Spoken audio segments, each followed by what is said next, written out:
That one time when me and my GF almost died. This happened to me and my girlfriend in the winter of 2013 when we were traveling around the country on a kind of road trip. We had just graduated from a university that I won't mention. For extra context, I was 17, and my girlfriend, Stacy, was around 18. We were doing the Blue Ridge Parkway Trail for that nice romantic Appalachian view. About 2 days into the trip, we were in the Roanoke area gazing to the snowy landscape in awe.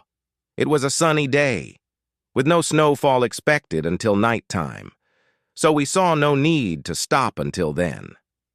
I won't bore you with the uneventful day, but the real story begins at night. After we stopped in a small town on the way out of Roanoke, we drove out into the forest, and it started to snow heavily. At around 11, it was pitch dark, and we were driving with our headlights on.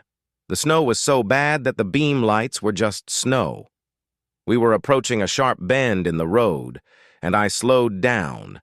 At least I tried to, because there was a massive sheet of ice spread on the road. Stacy screamed for me to slow down because there was a bend in our path.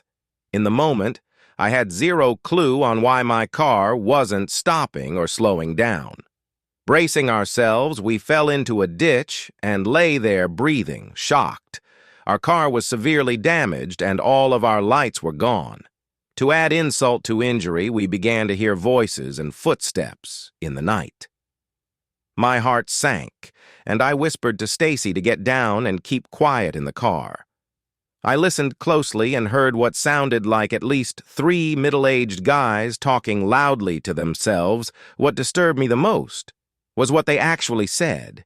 It went something like, "Oh yeah, that ice trap worked like a charm," said one. Stacy looked at me, terrified.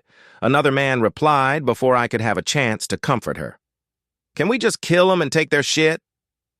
A pit opened in my stomach, and I looked around, certain that I could be dead in a minute. I grabbed my girlfriend and we looked at each other. She climbed over her chair without making a sound. We smashed the door open and booked it out of the ditch, screaming. We ran as fast as we could before hearing the men say, "You got lucky this time. Come on, let's kill the next guy." This still remains my now wife and my most disturbing experience yet.